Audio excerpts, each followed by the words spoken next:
በመጨረሻም የተፈራው ሆነ። ካልተጠበቀ አቅጣጫ ጥቃት ተከፈተበት። በኢትዮጵያ ድንበር ላይ ከባድ የድሮን ጥቃት ተፈጽሟል። ጥቃቱን ተከትሎ በርካታ ወታደራዊ ተሽከርካሪዎችና ወታደሮች መገደላቸው ታውቋል። በዚህም ሰራዊቱ በአራቱም አቅጣጫ የጥቃት ሰለባ የሚሆንበት በር ተከፍቷል። ጉዳዩን በዝርዝር እናስደምጣቸዋለን። የኤርትራ ጦር ከሽራሮ አፈገፈገ። በወልቃይት በኩል ደግሞ ሜካናይዝድ ጦሩን አስጠግቷል። የኢትዮ ኤርትራ ጦርነት በማንኛውም ሰዓት ሊቀሰቀስ ይችላል የሚለው ስጋት እየጨመረ ሲሆን ብልጽግና ከአሰብ ቅርብ ርቀት አዲስ የድሮን ቤዝ መገንባቱንም ታውቋል። ሻዕቢያ በበኩሉ አዲስ ባወጣው መግለጫ እኛን ለመውጋት ከማሰባችሁ በፊት መጀመሪያ የአማራውን ጦርነት ለመቋጨት ሞክሩ ሲል ተሳልቋል። የአስመራና የአዲስ አበባ ፍጥጫ በተመለከተ ሰፊ ዘገባ አዘጋጅተናል። የህወሓት ወታደራዊ አመራሮች ለ3 ቀናት የሚቆይ ወታደራዊ ስብሰባ መጀመራቸው ተሰማ። ከሻዕቢያ ጋር ጥምረት የፈጠረው ህወሓት ጦሩን ለመጀመር በዝግ አዳራሽ የመከረበት ሰነድም አፈትልኮ ወጥቷል። በመጨረሻም ህወሓት ጦርነቱን ለመጀመር በዛሬው ዕለት ባደረገው ዝግ ስብሰባ ቀን መቁረጡ ተሰምቷል። በቁልፍ ወታደራዊ ደህንነትና የፖለቲካ አመራሮች የተመከረበት የህወሓት የጦርነት ሰነድ በርካታ ጉዳዮች የተዳሰሱበት መሆኑ ሾልኮ የወጣ መረጃ ያመለክታል። እንቃኘዋለን። የከበረ ሰላምታችን በያላችሁበት የዓለም ዳርቻ ይድረሳችሁ። የተወደዳችሁ የአዲስ ፖስት ቤተሰቦች ለአሁን የተደመጡና የተመራረጡ ሰበር መረጃዎችን አጠናክረናል። ቪዲዮ የህወሓት ወታደራዊ አመራሮች ለ3 ቀናት የሚቆይ ወታደራዊ ስብሰባ መጀመራቸው ተሰማ። ከሻዕቢያ ጋር ጥምረት የፈጠረው ህወሓት ጦሩን ለመጀመር በዝግ አዳራሽ የመከረበት ሰነድም አፈትልኮ ወጥቷል። በመጨረሻም ህወሓት ጦሩን ለመጀመር በዛሬው ዕለት ባደረገው ዝግ ስብሰባ ቀን መቁረጡ ተሰምቷል። በቁልፍ ወታደራዊ የደህንነትና የፖለቲካ አመራሮች የተመከረበት የህወሓት የጦርነት ሰነድ በርካታ ጉዳዮች የተዳሰሱበት መሆኑን ሾልኮ የወጣ መረጃ ያመለክታል። የፕሪቶሪያው ስምምነት የመፈልገውን ውጤት አላመጣልኝም የሚል ግምገማ ያለው ህወሓት ለ3 ዓመት ያገኘውን ጊዜ መግዣ ተጠቅሞ ጦርነት ለመክፈት በፍጥነት እየተንደረደረ ነው። የነ ደብረጽዮን ገብረ ሚካኤል ቡድን በፌዴራል መንግስት ላይ ጦርነት ለማወጅ ያደረገውን ሁለንተናዊ ዝግጅትም ከትናንት አንስቶ እየገመገመ መሆኑ ተሰምቷል። እንደ መረጃ ምንጮች ከሆነ ትናንት የካቲት 12 2018 ዓ.ም የህወሓት ቁልፍ ካድሬዎች በድብቅ ስብሰባ ተጠርተው በጦርነት ዝግጅት ሰነዶች ላይ መክረዋል። በቁልፍ ወታደራዊ የደህንነትና የፖለቲካ አመራሮች የተመከረበት የህወሓት የጦርነት ሰነድ በርካታ ጉዳዮች የተዳሰሱበት መሆኑ ሾልኮ የወጣው መረጃ ያመለክታል። በከፍተኛ ካድሬዎች የተመከረበት ይህ የጦርነት ዝግጅት ሰነድ ፖለቲካዊ፣ ወታደራዊ፣ ዲፕሎማሲያዊ፣ ኢኮኖሚያዊና ማህበራዊ ጉዳዮችን ያጠቃለለ ነው ተብሏል። በሰነዱ ላይ ህወሓት የጦርነት የበላይ መሪ ሆኖ እንደሚቀጥል የተገለጸ ሲሆን ጀነራል ታደሰ ወረደ ጊዜያዊ አስተዳደር ለፌዴራል መንግስት መታዘዙን ሙሉ በሙሉ ያቆማል ተብሏል። ጊዜያዊ አስተዳደሩ በህወሓት ወታደራዊ ምክር ቤት ውስጥ እንደ አንድ አስተዳደራዊ ጉዳዮች ይመክራል የተባለ ሲሆን ጀነራል ታደሰም ወታደራዊ ምክር ቤት ውስጥ ይገባሉ ተብሏል። ጀነራል ታደሰ በዚህ ዝግ ስብሰባ ላይ ባይሳተፉም በጦርነት ዝግጅት ሰነዱ ላይ ስምምነታቸውን መግለጻቸው ግን ተሰምቷል። በሰነዱ መሰረት ህወሓት ለሚጀመረው ጦርነት የስንቅና ትጥቅ አቅርቦት በፍጥነት የተዘጋጀ መሆኑን ገምግሟል። ከወታደራዊ ዝግጅት አንጻር የጦር መሳሪያና ተተኳሽ አቅርቦት በየአቅጣጫው ተሰራጭቷል የተባለ ሲሆን ቀደም ሲል የተሰናበቱ ተዋጊዎች በአስቸኳይ እንዲመለሱ ለካድሬው ትዕዛዝ ተሰጥቷል። ህወሓት ጦርነቱን ለመጀመር ከፌዴራል መንግስት ተቀናቃኝ ኃይሎች ጋር ግንኙነት መመስረቱን በሰነዱ ላይ የገለጸም ሲሆን ከውስጥና ከውጭ ኃይሎች ጋር ቅንጅት መፍጠሩን በሰነዱ አረጋግጧል። በተለይም ከሀገር ውስጥ ከኦነግ ሸኔና ፋኖ ኃይሎች ጋር በፌዴራል መንግስቱ ላይ ለመተባበር መስማማቱን ለካድሬዎቹ አሳውቋል። ከውጭ ደግሞ ከሻዕቢያና ከጀርባው ካሉ ሀገራት ጋር አጋርነት መፍጠሩንና የጦር መሳሪያ አቅርቦት መረብ መዘርጋቱን ሰነዱ አብራርቷል። ጦርነቱ በቀናት ውስጥ እንደሚጀመር ህወሓት ለከፍተኛ ካድሬዎቹ በዝግ ስብሰባ የገለጸ ሲሆን መቼ የሚለው ግን በውል አላስቀመጠውም። የኤርትራ ጦር ከሽራሮ አፈገፈገ። በወልቃይት በኩል ደግሞ ሜካናይዝድ ጦሩን አስጠግቷል። የኢትዮ ኤርትራ ጦርነት በማንኛውም ሰዓት ሊቀሰቀስ ይችላል የሚለው ስጋት እየጨመረ ሲሆን ብልጽግና ከአሰብ ቅርብ ርቀት አዲስ የድሮን ቤዝ መገንባቱ ታውቋል። ሻዕቢያ በበኩሉ አዲስ ባወጣው መግለጫ እኛን ለመውጋት ከማሰባችሁ በፊት መጀመሪያ የአማራውን ጦርነት ለመቋጨት ሞክሩ ሲል ተሳልቋል።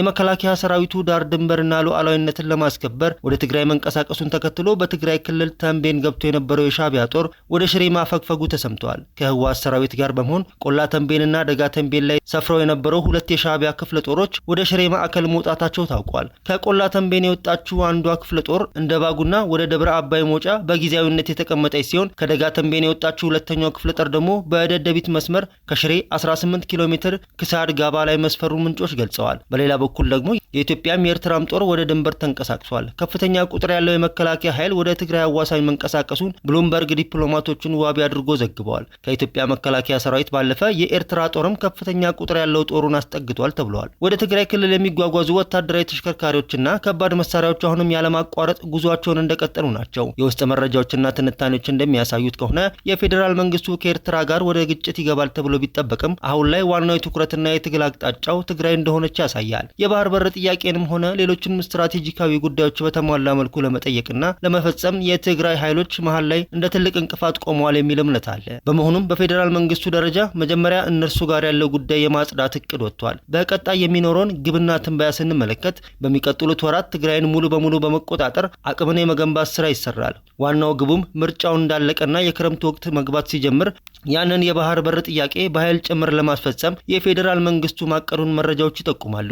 ይህ የኃይል አስተላለፍና እቅድ በቀጠናው ላይ ትልቅ የጸጥታና የፖለቲካ ንዝረትን ይፈጥራል ተብሎ ይጠበቃል። ይህ በእንዲህ እንዳለ ሻዕቢያ ውጥረቱን በተመለከተ አዲስ መግለጫ አሰራጭቷል። የኤርትራ ማስታወቂያ ሚኒስትር የማነ ገብረ መስቀል በኤክስ ገጻቸው ባሰፈሩ ጽሑፍ የኢትዮጵያ መንግስት ደጋፊዎችና ካድሬዎች ሐቀኝነት የጎደላቸው መከራከሪያዎችን በማቅረብ በኤርትራ ላይ ጦርነት ለመክፈት ሰበብ እየፈለጉ ነው ሲሉ ወንጅለዋል። ሚኒስትሩ የቀይ ባህርን ደህንነት ለማስጠበቅ የባህር ኃይል ማሰማራት አስፈላጊ ነው የሚለውን የኢትዮጵያን መከራከሪያ ከእውነታ የራቀና ለቅዠት የቀረበ ነው ሲሉ አጣጥለውታል። የኢትዮጵያ መንግስት የሀገር ውስጥ ግጭቶችን መፍታት ባልቻለበት ሁኔታ ቀጠናዊ ግጭት ለመፍጠር መንቀሳቀሱ ግራ አጋቢ መሆኑን የገለጹት ሚኒስትሩ መንግስት በውስጥ ችግሮች ላይ ቢያተኩር እንደሚሻልም መክረዋል።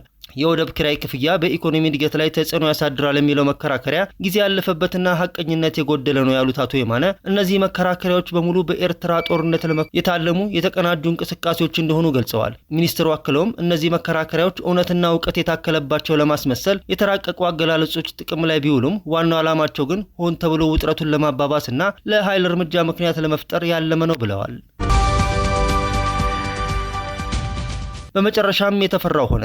መከላከያ ሰራዊቱ ካልጠበቀው አቅጣጫ ጥቃት ተከፈተበት። በኢትዮጵያ ድንበር ላይ ከባድ የድሮን ጥቃት ተፈጽሟል። ጥቃቱን ተከትሎ በርካታ ወታደራዊ ተሽከርካሪዎችና ወታደሮች መገደላቸው ታውቋል። በዚህም ሰራዊቱ በአራቱም አቅጣጫ የጥቃት ሰለባ የሚሆንበት በር ተከፍቷል። የአብይ አህመድ አስተዳደር በቤኒሻንጉል ጉሙዝ ክልል ለፈጥኖ ደራሽ ኃይል ወታደራዊ ቤዝ መስጠቱን ተከትሎ የሱዳኑ ጦርነት ወደ ኢትዮጵያ ድንበር ዘልቆ እየተስፋፋ ነው። ዛሬ የወጣው መረጃም ጦርነቱ ወደ ኢትዮጵያ እየተስፋፋ መምጣቱን የሚገልጹ ሆኗል። ከኢትዮጵያ ጋር በምትካለለው የሱዳን ድንበር ከተማ ኩርሙክ ውስጥ የተሰነዘረ የድሮን ጥቃት የአንድ ሰው ሕይወት ማለፉና 8 ሰዎች መቁሰላቸውን የአገሪቱ ባለስልጣናት አስታውቀዋል። የብሉ ናይል ግዛት የኩርሙክ አስተዳዳሪ አብዲላቲ መሐመድ አልፊኪ ለጥቃቱ ተጠያቂ ያደረጉት ከሱዳን ጦር ጋር ጦርነት ላይ የሚገኘው ፈጥኖ ደራሽ ኃይሎችና አጋሩ የሆነው የሱዳን ሕዝብ ነጻነት ንቅናቄ የአብድልአዚዝ አል-ሂሉ ክንፍን ነው።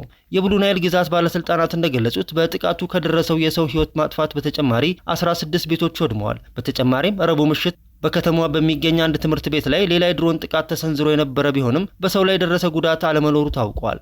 የብሉ ናይል ግዛት ጉዳይ የሆኑ የድሮን ጥቃቶች የሚስተዋሉበት የጦርነቱ አዲስ ግንባር ሆኗል። በሌላ በኩል በሱዳን ምዕራብ ኮርዶፋ ግዛት በሚገኝ የተፈናቃዮች መጠለያ ካምፕ ላይ ሰኞ ዕለት በተሰነዘረ የድሮን ጥቃት ቢያንስ 15 ህጻናት መገደላቸው በተባበሩት መንግስታት ድርጅት አስታውቋል። የዩኒሴፍ ዋና ዳይሬክተር ካትሪን ራስል በሰጡት መግለጫ በዳርፉር የታየው ዘግናኝ የህጻናት ግድያ፣ መፈናቀልና ከመሰረታዊ አገልግሎት መቆረጥ አሁንም በኮርዶፋን እየተደገመ መሆኑን ገልጸዋል። በአሁኑ ወቅት የደቡብ ኮርዶፋን ኑባ ተራራ አካባቢ የጦርነቱ እጅግ አስከፊ የውጊያ ቀጠና ሆኗል። የመገናኛ ብዙሃን ዘገባዎች እንደሚያመለክቱት የተባበሩት የአረብ ኤሚሬቶች ከሱዳን ጦር ጋር እየተዋጋ ላለው የሱዳን ፈጥኖ ደራሽ ኃይል መሳሪያ ለማስተላለፍ ተጠቀመባቸው የነበሩት የሶማሊያና የምስራቃዊ ሊቢያ መስመሮች ተስተጓጉለውባታል። ይህንንም ተከትሎ ለአማጺው ኃይል መሳሪያ ለማቅረብ በኢትዮጵያ ላይ ያላት ጥገኝነት እየጨመረ መምጣቱን ዘገባዎች ያሳያሉ። የዜና ወኪሉ ሮይተርስ በተባበሩት አረብ ኤሚሬቶች የገንዘብ ድጋፍ የተደረገለትና የሱዳን ፈጥኖ ደራሽ ኃይል ስልጠና የሚሰጥበት ሚስጥራዊ ካምፕ ኢትዮጵያ ውስጥ መቋቋሙን የሚያትት የምርመራ ዘገባ ባለፈው ሳምንት አውጥቷል።